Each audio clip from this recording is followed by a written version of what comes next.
Salut tout le monde et bienvenue dans cette nouvelle vidéo. J'étais impatient vraiment de la réaliser et d'appuyer sur le bouton REC. Ça y est, je les ai enfin reçus. L'iPhone 12 Pro et l'iPhone 12 Pro Max. J'ai bien pris en compte tous vos derniers commentaires sur les dernières vidéos Apple où vous étiez beaucoup à me dire que clairement je dis la même chose que les autres youtubeurs. C'est vrai, on a en même temps tous les mêmes produits au même moment. Il se trouve que vous le savez, je suis un gros passionné de photos et vidéos. Je vais donc m'attarder juste après l'unboxing de ces deux nouveaux produits sur les principales différences et nouveautés que comporte l'iPhone 12 Pro Max en termes de vidéos et photos. Il y a vraiment des choses assez spécifiques à savoir, c'est ce qu'on va voir ensemble dans cette vidéo. Mais connard, c'est le mien. Non mais arrête. Putain, mais quel connard. Alors, déjà, tu ne déballes pas. Mesdames, messieurs, Augustin. En gros, j'ai dit, vas-y, on commande-le moi, ça ira plus vite, etc. En fait, ce connard, il voulait pas que je le déballe parce qu'il allait être jaloux. Il voulait attendre d'avoir le sien pour que je déballe le mien. Donc, je peux le déballer? Allez, vas-y. Allez, vite. Mec, tu sais que t'es vraiment assis sur mon iPhone? Oh merde. Ah bah, il a une coque Rhino Shield. C'est bon. Et sans déconner, vraiment, il était posé comme ça sur le sol. Pied de la et chaîne. le pied, regarde, tu vois le pied, tu vois la marque du pied ici. Place au mien, maintenant.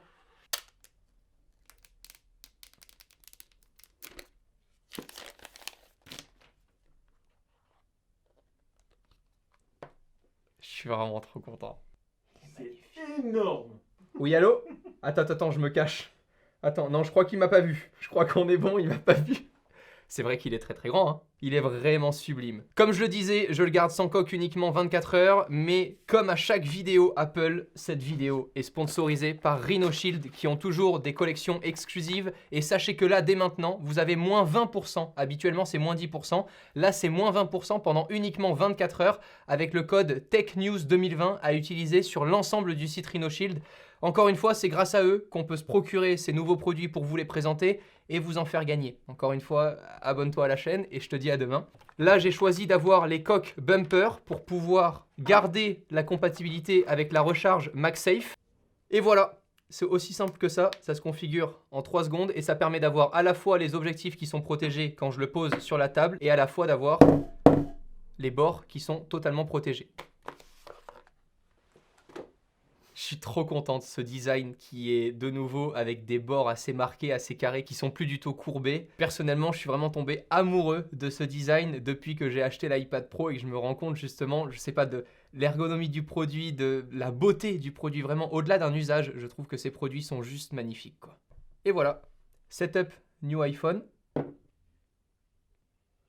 Et voilà, waiting for another iPhone. Je vais laisser du coup mon iPhone 12 Pro Max copier gentiment tout ce qui était présent sur mon iPhone 11 Pro Max. J'ai donc avec moi le plus grand iPhone jamais créé, 6,7 pouces, toujours l'écran OLED XDR qui est juste magnifique. Ça y est, je peux activer le Face ID. Continue, get started.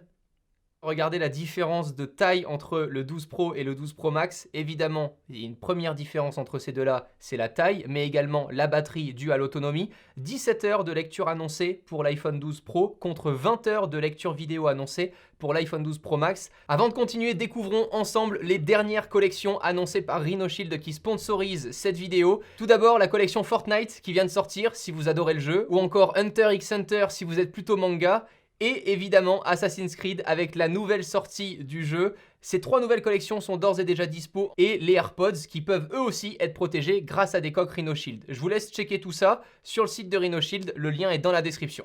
Deux premières grosses caractéristiques photo et vidéo qui m'ont beaucoup plu sur l'iPhone 12 Pro et le 12 Pro Max. Tout d'abord, en vidéo, on peut filmer en 4K jusqu'à 60 images secondes en Dolby Vision HDR, ce qui va nous permettre d'avoir une plus grande plage dynamique et de retoucher en post-production, après avoir pris la vidéo, nos couleurs sans dégrader l'image. J'ai pas pu encore le tester, mais ça va être les premières choses que je vais m'amuser à faire, comme Steven, hein, je suppose, avec une bonne grosse vidéo test. On t'attend, Steven. Ensuite, et en photographie, la possibilité de shooter dans un format Apple Pro RAW. Le RAW, c'est tout simplement... Arrêtez de me foutre de ma gueule avec l'accent anglais, ok? Le RAW, c'est tout simplement le format brut d'une photo. L'image vraiment qui sort du capteur en gardant en mémoire toutes les informations. Pour vous donner un petit exemple, voilà une photo en JPEG qui a été shootée, ok?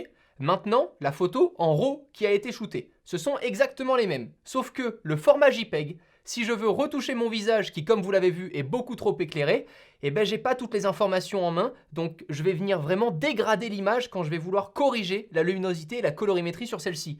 Par contre, dans le format RAW, avec un appareil photo numérique, regardez, à l'instant, vous voyez le résultat, je peux récupérer les informations de mon visage pour le rééclairer correctement. Voilà la différence, et voilà ce qui va normalement nous être capable de faire, parce que c'est pas encore déployé, avec cet iPhone 12 Pro et cet iPhone 12 Pro Max, prendre des photos brutes pour retoucher en post-production la colorimétrie sans dégrader l'image. Maintenant, il va falloir qu'on parle de quelques détails. Vous le voyez sur l'iPhone 12 Pro et le 12 Pro Max, on a 3 objectifs sur chacun des téléphones. Beaucoup de personnes aujourd'hui confondent les caractéristiques de ces objectifs parce qu'il y a vraiment de grosses différences à noter entre ceux qui sont embarqués dans l'iPhone 12 Pro et ceux qui sont embarqués dans l'iPhone 12 Pro Max. On commence par l'objectif grand angle de l'iPhone 12 Pro. Il a une ouverture de 1,6, l'ouverture du diaphragme, c'est exactement la même que sur l'iPhone 12 Pro Max. Je vous montre rapidement, je vais faire plaisir à certains. Voilà un objectif qui va vous permettre de très vite comprendre l'ouverture du diaphragme pour laisser plus ou moins de luminosité rentrer jusqu'au capteur de l'appareil photo. Là, je suis ouvert à fond, donc j'ai le chiffre minimum sur mon objectif. Comme vous pouvez le voir, le diaphragme est complètement ouvert. Maintenant, si je viens légèrement fermer mon diaphragme, j'augmente le chiffre et du coup, je baisse l'intensité de la luminosité qui va taper mon capteur pour prendre ma photo. Ça, je voulais l'expliquer parce que ça va être important de comprendre pourquoi, grâce à cette caractéristique sur ces deux iPhones, on a une meilleure capacité de prise de vue en basse lumière que dans les précédents. La grosse différence, c'est que sur le 12 Pro, on a un diaphragme qui s'ouvre avec un objectif à 1,6. Sur le 12 Pro Max, on a un diaphragme qui s'ouvre avec un objectif à 1,6 aussi, sauf que sur le 12 Pro Max, on a un capteur qui est 1,5 fois plus grand que sur le 12 Pro. Ce capteur qui est plus grand, il a le même nombre de millions de pixels. Par contre, vu que le capteur de l'iPhone 12 Pro Max est plus grand que celui de l'iPhone 12 Pro, les photosites, ils ont du coup une plus grande place pour capter la lumière. Ce qui fait que sur l'iPhone 12 Pro Max, on a forcément une capacité de prise de vue en basse lumière qui est grandement améliorée comparée à l'iPhone 12 Pro puisque son capteur est plus grand. Quand je parle de ces photosites, c'est tout simplement ce qui constitue ces 12 millions de pixels. Vu qu'ils ont une surface plus grande, ces photosites sont plus grands et du coup plus sensibles à la lumière. Je parle avec des mots très grand public, peut-être qu'il y a quelques spécificités à noter ou autres, évidemment allez regarder des articles spécialisés. Aujourd'hui j'essaie de parler à monsieur et madame tout le monde qui va acheter un nouvel iPhone, pas à celui qui veut savoir les caractéristiques de l'un des X Mark III. Au-delà de ce capteur qui est plus grand dans l'iPhone 12 Pro Max, pourquoi est-ce qu'il est plus performant en basse lumière? Eh bien tout simplement parce que si le capteur peut mieux capter la luminosité qui rentre, eh ben l'appareil photo il n'a pas besoin de se dire ok je dois être plus sensible à la lumière et du coup monter ce qu'on appelle les ISO, la sensibilité à la lumière. Plus cette sensibilité est haute, plus on a ce rendu un peu dégueulasse de grains, de sable, etc. en soirée. C'est ce qui fait qu'avec un capteur plus grand, l'appareil photo comprend qu'il n'a pas besoin d'être aussi sensible à la lumière que dans l'iPhone 12 Pro. C'est pourquoi on a un meilleur résultat en basse lumière concrètement avec cet iPhone 12 Pro Max. Vous commencez du coup à comprendre pourquoi un tel titre sur cette vidéo et pourquoi un tel prix sur ce produit. Mais c'est pas tout, on enchaîne avec l'objectif grand angle. En fait, ce qui se passe, c'est tout simplement les lentilles à l'intérieur de l'objectif qui sont stabilisées, c'est ce qu'on appelle une stabilisation optique. Sur l'iPhone 12 Pro Max, ce ne sont pas les lentilles ou l'objectif qui est stabilisé, c'est tout simplement le capteur qui lui-même a la place à l'intérieur de bouger légèrement pour pouvoir corriger les mouvements qui sont néfastes à la prise de vue. Ça permet quoi? Eh bien, encore une fois, en basse lumière, au lieu d'avoir une optique stabilisée qui vient légèrement effectuer des petits mouvements pour corriger notre tremblement et qui du coup peut laisser des petites tracées sur notre capteur et avoir une image légèrement floue ou pas très nette, là c'est réellement notre capteur qui bouge en temps réel. Ce qui fait qu'en même temps qu'il capte la lumière et les informations, il s'auto-corrige au niveau des mouvements. Donc on est sûr d'avoir un résultat, encore une fois, beaucoup plus poussé sur le 12 Pro Max que sur le 12 Pro. Putain, là c'est clair. Passons au troisième objectif, le téléobjectif, qui lui aussi est différent sur le Pro Max. Sur l'iPhone 12 Pro, le téléobjectif nous permet d'avoir un zoom x2 en optique. Voici un zoom. Qu'est-ce qui se passe quand je zoome? L'optique zoom réellement. Ce n'est pas la photo que j'ai prise de base dans laquelle je viens zoomer. Ce n'est pas un zoom numérique, c'est un zoom optique, ce qui fait que c'est réellement la lentille qui me permet de zoomer dans mon image. Sur l'iPhone 12 Pro, on a un zoom x2. Sur l'iPhone 12 Pro Max, on a un zoom x2,5. Je vais donc pouvoir zoomer encore plus loin sans pour autant dégrader la qualité de mon image. Par contre, et pour nous rajouter un peu de difficulté, Apple nous dit qu'en plus du zoom 2,5 fois, l'optique serait elle aussi meilleure on ne sait pas pourquoi, mais meilleure que celle qui est embarquée sur l'iPhone 12 Pro. Donc on a une meilleure qualité d'optique et un zoom plus important. On va devoir le baptiser ensemble quand même. 4K, 24 images par seconde. HDR vidéo, ça y est, il est là. J'avais pas encore pu le voir parce que j'ai pas eu encore d'iPhone 12 Pro réellement en main, si ce n'est pour la dernière vidéo unboxing. Coucou Augustin. Voilà, donc là comme ça vous pouvez voir la qualité vidéo en 4K 24. Je bouge un peu rapidement. Salut Arthur derrière la caméra, le petit Index ici. Et là je me filme en mode GMK, Cep de l'année, Akram, Pog. Voilà, toute grosse dédicace à toutes celles et ceux qui se filment comme ça. Je vous fais un petit tour des studios quand même.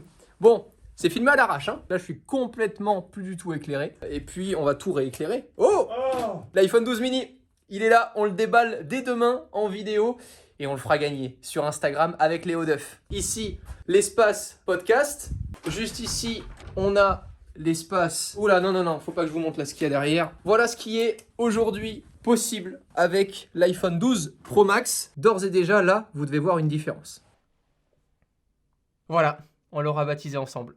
Maintenant, place à 2-3 photos quand même. Tiens, je te laisse m'en prendre une avec le bon éclairage, Arthur. Ouais, ça a l'air très propre. Ça a l'air propre là, non? Ouais, à mon avis, c'est beaucoup mieux comme ça. Ouais, vraiment bien. Bon, le zoom, au niveau du piqué, c'est toujours pas... Pardon, piqué, c'est genre là... Tu vois, le truc qui fait que t'es vraiment nickel sur là où a été fait ton focus. Par contre, oh là là là là, l'optique principale est vraiment bonne. L'optique principale est vraiment bonne et le grand angle est toujours un poil dégueulasse à mon goût. Hein. Bon, de toute façon, je pense qu'ils arriveront difficilement tout de suite à concurrencer les smartphones de chez Google qui sont quand même assez exceptionnels au niveau de la qualité d'image. Encore une fois, un grand merci à RhinoShield d'avoir sponsorisé cette vidéo. Utilisez en masse là le code TechNews2020. Attention, hein, uniquement 24 heures avec votre iPhone sans coque, pas plus. Je vous dis à très vite et à demain. Prenez soin de vous. Ciao tout le monde.